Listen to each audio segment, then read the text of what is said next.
Morning বন্ধুরা, welcome back to my channel Shri রকমারি থেকে আমি শ্রী বলছি। চলে এলাম আজ সকাল সকাল একটা কথা নিয়ে, একটা পোস্ট দেখলাম, সেটা নিয়ে। পোস্টটা হলো আমাদের মৌকে নিয়ে। মৌয়ের বাবার ফটো সঙ্গে করে নিয়ে এসেছে। শ্বশুরমশাইয়ের ফটো কেন সঙ্গে করে আনেনি? শাশুড়ি মার ঘরে কেন টিভিটা লাগানো হয়নি? ওরে বাপ রে বাপ, কি বলে, নিজের খায়ে বোনের মোষ তাড়ানো, এরকম একটা ব্যাপার হয়েছে। আরে বাবা, মৌ যথেষ্ট বুদ্ধিমতী, ওইটুকু মেয়ে হলে কি হবে, সে একা হাতে এরকম করেই সংসারটা চালাচ্ছে। তা বাবা, ওকে ওর উপরে ছেড়ে দাও না। আসলে এগুলা কিছু জেলাসি মানুষ আছে, যখন দেখে মেয়েটা এত কিছু এত এত এত পরিশ্রম করেও মেয়েটা তো উপরের দিকে উঠছে, নিচে তো নামছে না, তারপরেও মেয়েটার মুখে একটা স্মাইল লেগেই আছে। তাহলে একে হিংসা করব না তো কাকে হিংসা করব? চলো এখন এর যেটা কি বলে, যেটা খুব কষ্টের, সেখানে ঘা দিব। সেটা হলো মৌয়ের বাবাকে নিয়ে কিছু বললেই মৌয়ের ঘাটা লাগবে না, তেমন না। মৌ বোকা না যে মৌয়ের বাবাকে নিয়ে তোমরা যা খুশি তাই বলবে, সেটা মৌ মেনে নিবে। যথেষ্ট বুদ্ধিমতী, এমনকি একা হাতেই ও সব কিছু করছে। তার সব থেকে বড় তার সঙ্গ হচ্ছে তার স্বামী কল্লোল ভাই। সে যে এভাবে তার সাথে একই পথে চলছে, সেটাই হচ্ছে তার সব থেকে পৃথিবীর শক্তি। তাই আমি বলবো, এই সমস্ত তোমরা অহেতুক প্রশ্ন করো না। মৌ কেন মৌয়ের বাবার ফটো নিয়ে এসেছে, শ্বশুর মশাইয়ের ছবি কেন আনেনি, হ্যানা ত্যানা ল্যাবল্যাব আরও অনেক কিছু। তো এগুলা কারা করছে? এই ধরনের প্রশ্ন কেন করছো? তারপরে ঘুটুনকে নিয়ে, যাই হোক, আমি এবার একটা একটা করে বলি। কথা হচ্ছে, প্রথম কথা হচ্ছে, মৌয়ের বাবা বেশি দিনও হয়নি গত হয়েছে, একটাই মৌ এখনো কাটিয়ে তুলতে কিন্তু পারিনি, সেই শোকটাই কাটিয়ে তুলতে পারিনি। তাই এমন তো অবস্থা, মৌয়ের সামনে কিন্তু একটা অনেক বড় ট্রিটমেন্ট আছে। সেই ট্রিটমেন্টটার জন্য কিন্তু তাকে মানসিক শারীরিক সব দিকে কিন্তু তাকে প্রস্তুতি থাকতে হবে। এমনকি টাকা পয়সার দিকটাও কিন্তু কম নয়, সেটাও তাকে সেই সমস্ত সব কিছু কিন্তু চিন্তা ভাবনা করে এই পথটাতে তাকে এগোতে হয়েছে। তা এই সমস্ত সব কিছু ভেবে চিনতে সে যখন আসলো কলকাতার মতন একটা শহরে, সব কিছু যখন সুন্দরভাবে সে করছে, তখন কিছু মানুষ সেখানে কিন্তু পয়েন্টে তাকে একটা ঘা দিচ্ছে। তা আমি এবার একটা কথা বলি। বাবা গেছে, গত হয়েছে, খুব একটা দিন হয়নি, মাস দুয়েক কি 1.5 মাস হবে এমন। তা তার বাবার ফটোটা তো তাকে সঙ্গে করে আনতে হবে না? এবার কথা হচ্ছে, তার শ্বশুরমশাইয়ের ফটো কেন আনেনি? শ্বশুরমশাই তো ছেলের পার্সে সব সময় আছে, ছেলের পার্সে সব সময়ই আছে শ্বশুরমশাই। তার জন্য শ্বশুরমশাইয়ের ফটোটা তাকে আনতে হয়নি। আর বাবার ফটোটা বললাম যে বাবা বেশি দিনও হয়নি, খুব জোর 1.5 মাস কি 2 মাস বোধহয় হয়েছে। তাহলে সেই বাবার ফটোটা সাথে করে নিয়ে এসছে, বাবার ফটোটা এনে তার বেডরুমে লাগিয়েছে। তাতে ক্ষতিটা কোথায়? পরে একটা কথা বলবো অবশ্যই। আমি শুনেছি, জানি না, বাস্তুমতে নাকি মৃত ব্যক্তির ফটো বেডরুমে লাগাতে নেই।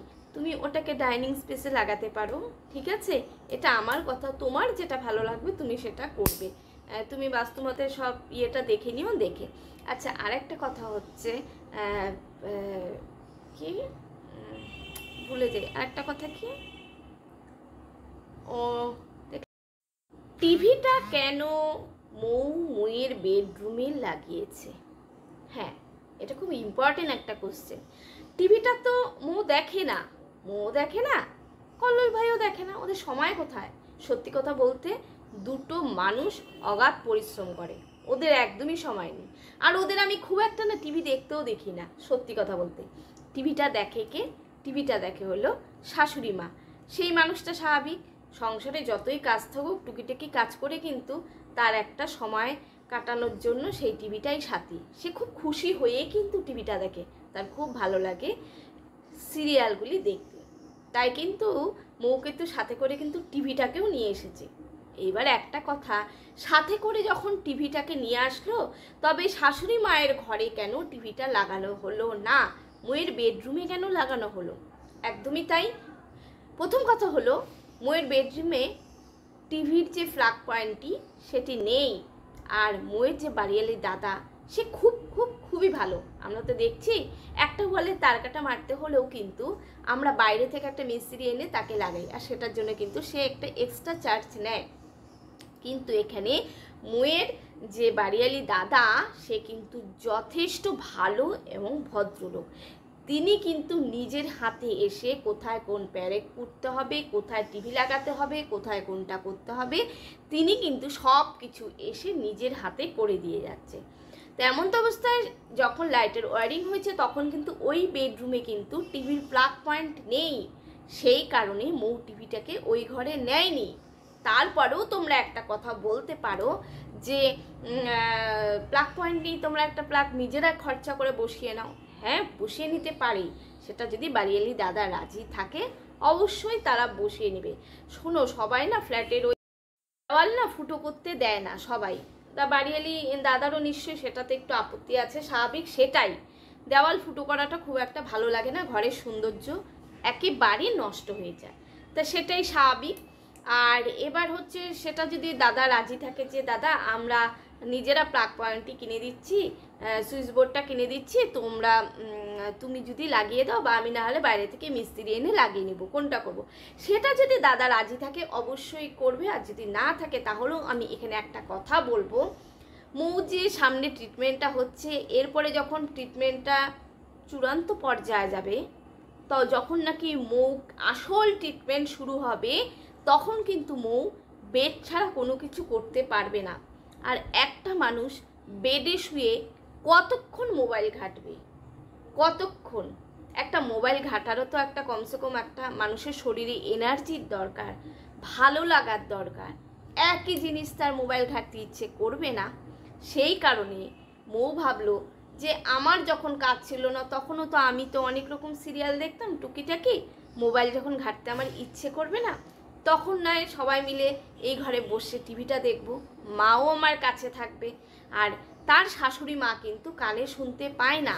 এবার আর একটি ইম্পর্টেন্ট কথা বলছি, টিভিটা ওই ঘরে দিয়ে দিবে, শাশুড়ি মা কানে শুনতে পারে, সরি কানে শুনতে পারে, মুখে কথা বলতে পারে না। এবার টিভিটা ওই ঘরে চলবে, স্বাভাবিক একটা সাউন্ড থাকবে, সেই সাউন্ডে শাশুড়ি মা টিভি দেখছে। মৌ যখন বেডে থাকবে, যখন মৌ উঠতে পারবে না, যখন ট্রিটমেন্ট শুরু হবে, হয়তো একটা কিছু দরকার হবে, শাশুড়ি মাকে ডাকবে, টিভির সাউন্ডে শাশুড়ি মা শুনতেই পারছে না, কল্যাণ ভাই কাজে গেছে বাইরে কোনো একটা কারণে, এরকম অনেক কিছু চিন্তা ভাবনা করে কিন্তু টিভিটাকে বেডরুমে রাখা হয়েছে। এটা তো একটা কোনো যদি প্রবলেম না হয় তাহলে এখানে আমাদের কেন প্রবলেম? তাদের সংসার, তারা কিভাবে কি করবে আমার মনে হয় সেটা তাদের উপরেই ছেড়ে দেওয়া ভালো। আমার মনে হয়েছে এটাই, আমি সেটাই বললাম। মৌ যথেষ্ট বুদ্ধিমতী, সব কিছু ভেবে চিনতে মৌ এটা করছে। অহেতুক এটা নিয়ে কেউ আর অন্য কিছু বলো না। আর যথেষ্ট শাশুড়ি মা কিন্তু যথেষ্ট সেখানে ভালো আছে। এবার আসলো ঘুটুনের লোম পেটে চলে যাবে, ঘুটুনের এই হবে, ঘুটুন তোমাকে এখন যথেষ্ট সাবধানে থাকতে হবে মৌ, এটা 100 বার। তবে একটা কথা কি, মৌ কিন্তু ঘুটুনকে একটা সন্তান, যে সন্তানের মতন দেখে। আর ঘুটুন হচ্ছে মৌয়ের সত্যি একটা খুব ভালো দিক।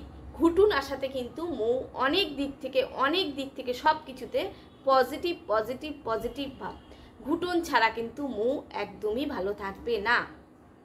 কাজেই ঘুটুনের লোম, ঘুটুন বিছানায় উঠে, ঘুটুন এখানে উঠে, ঘুটুনের লোম পেটে আসতে পারে। বাড়িতে একটা পোষ্যকে পুষলে না, সেটার সাথে মানুষ, আমি যদি পুষি আমার স্কিন বলো, আমার সব কিছু তার সাথে কিন্তু অ্যাডজাস্ট হয়ে যাবে, তাতে কোনো ক্ষতি হবে না আমার মনে হয়।